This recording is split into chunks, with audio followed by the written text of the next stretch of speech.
Welcome. As women in business, we're so busy being busy. We're juggling life and business, and we're in the hustle. And that's when we lose sight of who we really are. This podcast is here to inspire and empower you to unleash you, the one that's been hiding behind all the roles that you play. Weekly episodes will help you to find fun, energy, and flow in life, and also give you tips and tools so you can have a successful yet simple business. My guests and myself talk all things mindset, spirituality, relationships, and of course business. Live the life that you've been dreaming of. Now, let's get to the good part. Hey, welcome to today's episode of the Sharon Cliff podcast. And today we have Malisa Clarence. And Malisa, I would love you to introduce yourself to the audience, who you are and what it is that you do. Hi, everyone. My name is Malisa Clarence. I am a bookkeeper and have been doing bookkeeping for about 20 years, which is a scary number because I don't consider myself to be old. Basically, I started my business when the GST came in because I knew that small business really needed some help. Back in the day, it was all very manual. So here I am 20 years later, still doing the same thing. And I've got 3 kids. I've got a husband that runs a business, and life is hectic and a big juggle. Yes, life is always hectic, whether you're running your own business or not. And GST, for those that are Australia-based, it's the goods and services tax that we have here, which is a 10% tax. So we might dip into that if we've got time. So Malisa, when we have small business owners that, we're predominantly mums, we're trying to run, life with kids, we are, trying to juggle everything. And as small business owners, we wear many hats, we're the ideas person, we're the doer in the business, we're the marketing, we're the customer service, we're the HR, we're everything. And, we do have that role as the finance side of it as well. How can we actually make bookkeeping simple? So, there's so many things with bookkeeping that you need to do, and there's so many different laws, and it changes all the time about what you need to do. But what's your best advice for actually keeping things simple with your books? So 2 things I would say to that. One is do it frequently, because the more frequently that you do it, the less overwhelming it's going to be. And automate as much as possible, because we're in a time of technology, and obviously with artificial intelligence and different apps that are out there and available, they're all designed to make our life easier, and you can really harness that in terms of the small business sector. We, particularly here in Australia, have a huge compliance load in small business, and sometimes we're just getting the hang of doing one particular thing, and then the government will throw something else out there. And it's hard in small business. We don't have departments to look after it. It's, as you said, it's usually the one person wearing many hats. Unfortunately for my industry, bookkeeping is probably the last thing that gets thought about, because it's all sales and marketing and delivering the customer what they expect. So I understand that it's one of the last things that people want to do, but if you don't keep on top of it regularly, it gets very overwhelming very, very quickly. So my best piece of advice is frequently do your bookkeeping as best that you can, and harness apps and automation. Yeah. Okay. Excellent. Great tips. So when we're talking about, you talk about doing bookkeeping regularly, and so we can add that into our routine. But when we talk about, we've got business plans and marketing plans, and we used to always sort of focus on, a 2-year and 5-year plan, but now we sort of generally look at the year ahead. So when it comes to finances, should we be just concentrating on the current financial year, or should we just break that down to just like a 90-day plan so that it's not so overwhelming for us? And as you said, things change so much in business. Should we focus on 90 days rather than the full 12 months, or should we actually go, okay, we've got 12 months. This is what we need to focus on for, sales coming in or expenses going out. How do we actually do it so that it's not going to be overwhelming for us? What should we focus on, 90 days or the financial year? Or should we do the 2 or 5 year plan? Yeah, I think the answer is all of the above. But realistically, it depends on what period of the year that you're in. So in Australia, our financial year runs to 30 June. So we're about to come to the end of it. So now is a really good time to look at the whole financial year. If you run your profit and loss report because you've got your data up to date, what is it telling you that's happened this year? And, are you about to have the best year of your life and you're now going to have a tax problem, which I hope everybody that's listening has that problem? Or did you not hit your expectations and you haven't met the sales? And is there anything that you can do between now and the end of the financial year to really drive those sales in to sort of hit the goals that you'd set yourself at the beginning of the year? So the answer to that question is depending on where you are. So am looking at the moment at all financial year. But in my own business, I regularly look at the month that's gone and the month ahead. So I keep it really small because I'm super overwhelmed with a lot of tasks that I have to do. And I don't want to overwhelm myself more with trying to think of things that I've got to do like 2 to 3 years down the track. So keep it simple. Look at the period that you're in. If you have goals, then using a budget is a very easy way to achieve those goals within the financial part of your business. So looking at the last 12 months, what was your spend? What was your revenue? Is that achievable? Is there going to be growth? And then just putting out a budget for the next 12 months. And so that will help you to keep track of goal setting and whether or not you're hitting those budgets in terms of your revenue and things like that. So it just really depends on where you're at in business, but the financial year one is going to give you the biggest picture, and the month by month one is going to really tell you what your results are right now. And I think that's probably in keeping along with making things simple, that if you're just going to look at the month, then you're not going to get overwhelmed by your figures for the whole year. And I do also like the point that you made is that, when you're coming up to your financial year, whether you're in Australia and it's the end of June or whether you're American-based and it's September, is that don't wait until the financial year's finished before you look at your numbers, because as you said, if you're looking now and you've got, 5 weeks or so to the end of the financial year, and you know that you've got $10,000 before you would have hit what your target is, or you know that you need to make an extra $10,000 because you've had more expenses that month, then you know that you can try and get those extra sales in. So you've been proactive before the end of financial year rather than reactive. And that's something that I do in my business. I've got a meeting with my accountant next week where we go through and look at all the different parts of the business and then also our personal finances and look at, okay, well, what have we got that coming in? What can we do to, if we've got a number of expenses coming in, what can we do to bring extra cash in to balance the figure? So that's a really great point. The next thing I wanted to talk about is, we said about focusing on, having that financial year budget, but also focusing monthly so that we're across our figures. But for business owners that, as we said, they're wearing all the different hats, what is the most important thing for them to focus on? So, obviously, we've got, whether you've got someone that's using an Excel spreadsheet or whether they're using something like Xero or MyOb or, some other kind of system, what can the business owner actually make sure that, if they've only got a small amount of time to get a couple of tasks done, what is the main things that they should focus on for the month? Should they be looking at profit and loss? Should they be just looking at, what expenses they've got going out versus what sales they've got coming in? What's the main thing? Like if I said, look, I've only got 10 minutes a day or, an hour a month to focus on my financials, what's the main thing I should focus on? Okay, so bank reconciliation is the main thing that you have to keep up to date because there is nothing else that you can view unless that's done. So if you don't have your bank rec done, then there's nothing else that I can say because there's no other numbers to look at. And in an Excel spreadsheet, a bank reconciliation would be actually you typing in all of the income that you've received in that period versus what you've spent. Now, if we break that down into a smaller bundle, the most important thing would be to apply your sales. So if you're a e-commerce or you're selling a product and everything's just coming in through Stripe or PayPal, then just get that reconciled off to your sales account.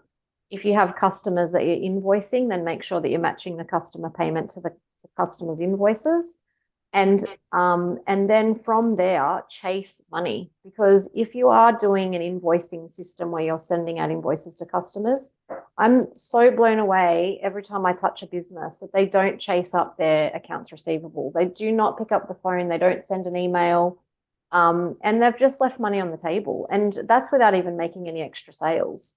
So that's, for me, making sure that you're getting the money in that you actually have sold is the most important thing in small business, because cash is king. And if you don't have it, then you're not going to go anywhere. So you should dedicate at least 10 minutes a week to checking that everything that you've sold is the money that is now sitting in your bank account. And if not, is there another, can you provide like a payment service to your customers to make it easier for them to pay you?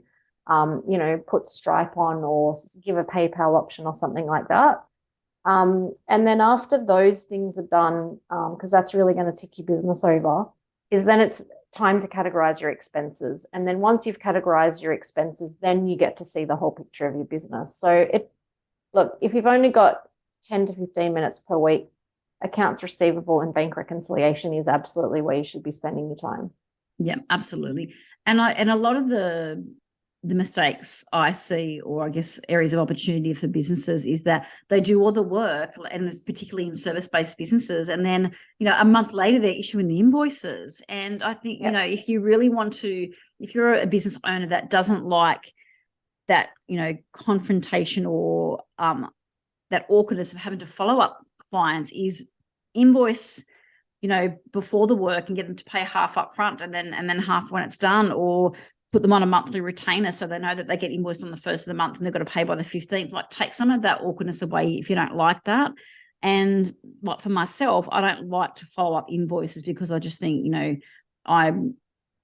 I want to make sure that that's automated. So in my business, when I issue invoices, if it's not paid by a certain date, they automatically get an email from Xero that says, hey, your invoice is overdue. If you've overlooked it, please pay, because then that takes away, you don't like to play that sort of good cop, bad cop. So if that's you in your business, again, it comes back to what you said before, automating parts of your business. And you can do the same with, bank reconciliations. I have my bank feed coming to Xero so that it goes, this has popped in, it matches that.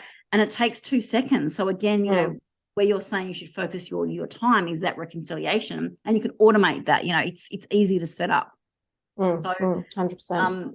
And sometimes that's the thing too, we focus on, doing the work, but then forget to get the invoices out there quickly as well. So as soon as you've got that job finished, get an invoice and get it out there. And be strict with your terms too, like you don't have to give everyone 30 days, give people 7 days. So if you find that your cash flow is not working, then change your terms. Yeah. The next thing I wanted to talk about is, we've spoke about, whether you're using Excel and different systems and automation.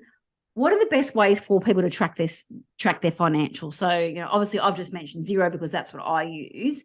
If we're a small business, and again, where we're in the same hats, we don't want to have different systems. We want to make sure that what we're doing is simple, but then we don't want massive expenses with lots of different systems. So for me, I always recommend Xero because it's pretty easy to use. It's, it's reasonable. I think it's about $50 a month, but for you and looking, the clients that you work with, what do you find is the best or easiest system for them to use?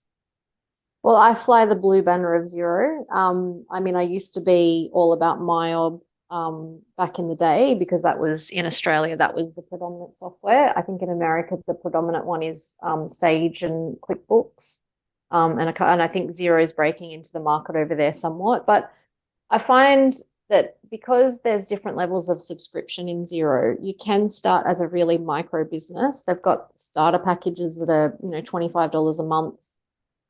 You can't do a lot of payroll and a lot of invoicing, but it gets you started. I think an Excel spreadsheet is the modern day version of a shoebox with receipts in them. I was going to mention the shoebox. So I hope no one keeps a shoebox with receipts in them, but I think where it's moved to is people just create like a Google Doc or a spreadsheet. the problem with that system is that because you are busy and you're probably going to do that at 11 o'clock at night when your accountant has emailed you and said, hey, your BAS is due or your tax return is due, there's a lot of room for mistakes to be made because you're actually manually typing it. And even if you're a little bit savvy and you download your CSV file out of your internet banking into your Excel spreadsheet and sort of start there, it's just a really long process to do your accounts that way. And because it's so difficult, nobody wants to do it. So I've found the best thing to do is get a piece of software that makes your life easier, and then you'll want to do it more because it's not a blockage. So I definitely recommend Xero for whatever level of business that you're on. The philosophy behind that software also was that we can't be everything to everyone. So here's an accounting package. It's pretty much got everything that you need at a basic level of business. And as you get to those other areas where maybe you're a tradie and you're doing service calls and you need to, manage your schedule, well, there's an add-on app for that. So as your business grows, I think Xero can really grow with you. But at the very beginning of your business, it's not very expensive. It automates a lot of things. You mentioned that in your bank reconciliation, there's the ability to create bank rules around things that happen regularly, Facebook ads or your, Google Drive subscription. You can just set up bank rules for those things that every time that comes in on your bank feed, it's automatically reconciled. You don't have to worry about it. So I definitely agree that Xero is the way to go. And it'll just make that feeling in your head of not wanting to do your bookkeeping just that little bit easier because it is a bit simpler. Yeah. And I think, it's particularly for service-based business, when we look at what tasks we should be doing and what we should be letting someone else do, is that we think, another $25 a month subscription is going to add cost to our business. But how much time are you going to save by, you've got an app on your phone where if you've got a car that's part of your business, or you take a client out for lunch or whatever you do, or you buy some stationery at Officeworks, you can quickly take a photo of that receipt and upload it into Xero. So You're not having to sit there at 11 o'clock at night, doing your bookwork. So I think it's about, yes, okay, it's going to cost you that much a month, but it's going to save you so much time, and also the anxiety when you're trying to do all your books, and, you're going to have all your records there as well. So that sort of leads us to the next point, I guess, is, us as business owners wearing lots of hats and managing the bookkeeping for ourselves. But for us that, we see that we either don't want to do bookkeeping, or we don't have the time to, or our business has got a little bit bigger and we actually just physically can't do it anymore. At what point should we look at outsourcing? So, what can we outsource, and when do you see those stages in the clients that you work with? Because we always say, hire before you need that person. So I guess it's the same with outsourcing your bookkeeping. Do it before you need to do it, before you get too busy, because otherwise, you're just going to end up in a heap, and you're going to have, a drawer full of receipts that you haven't put in for 3 months because you've been so busy and you thought, I'll get to that next month, or next quarter when your tax is due. So, yeah. So 2 questions in one, I guess. What should we outsource, and when should we actually outsource? So what you should outsource is the basic part of bookkeeping. So you need to keep control of your sales and your accounts receivable process. You can outsource some of your accounts receivable process in terms of the follow-up. But really, you as the business owner need to keep control of that, because that's, at the end of the day, the core of what you're doing is you're doing your sales. It's very difficult to outsource that to somebody that doesn't know what you've sold or, done the service or whatever. So you'll always retain that module of your finances within business, but the rest of it can get outsourced. The bank reconciliation, the entering of receipts, the matching of the data. You can outsource payroll if you don't have the time to run a pay run every week. Outsourcing the bill payment function. So if all of the invoices are getting entered from your suppliers, then it's a matter of, getting a report at the end of each week or fortnight from your outsourced bookkeeper, and then saying, yes, I want to pay these 5, and then it just all gets sort of done behind the scenes. So yes, there's definitely parts of the bookkeeping that you can never give up, obviously around sales, and the rest of it you should outsource. Now, when is the time to outsource is such a tricky question, because it always comes down to money. it's expensive to outsource. And as you said before, in relation to just the Xero subscription, not many people see the value in the bookkeeping spend because we're not bringing you new clients and we're not generating income for your business. So usually we're on the bottom of the heap. If I was a marketing consultant, they'd be banging down the door. So how can I spend my money with you? True. So there's a couple of ways that I get when I get to see small business come to me as a bookkeeper. One is that they're way behind on their BAS and they can't sleep at night and they're freaking out because they haven't got their stuff up to date. So that's when you've left it too long. You should have outsourced before then, because now it's going to be costly, because now you've got to go back and do a lot of data and a lot of unpicking, and it's often very messy. And, that was well overdue to be outsourced. The other one is when you just don't have time to do it anymore and you're finally turning over a profit, and, you think, well, how much is my hourly rate? And I'm spending 10 hours a week doing this and I really don't want to do it. I'm on the weekends I'm doing it and I should be spending it with my family. So that's probably the decision before you get to the non-compliance area. Yeah. And then start with a provider that can give you that sort of growth level of Xero. So start with, I just want you to do my expenses and my bank rec, and then I'll manage everything else. And then it just grows with you. Yeah, for sure. And I think that's the thing, if you find that you're, in your office at 11 o'clock at night, or you're on the weekends, or you're so far behind with your invoicing or accounts receivable, or that your business is about to have a really big expansion because you might have got a new client in, you might be increasing your team, so therefore you're going to increase your sales, then that's when you need to start to outsource. Don't wait till you're in that that heap and it's too late. You need to make sure you do it beforehand. So that's all fantastic tips. Thank you so much for your great tips and advice around how to make bookkeeping simple, what we need to look out for, how far ahead we need to look, and then what's the best way to stay on track, and then of course how we can track everything, and then when we should outsource and what we should outsource. So Malisa, thank you so much for your time on the Sharon Cliff podcast today. I will link in the show notes to your website and social so that people can reach out to you if they're looking for a bookkeeper.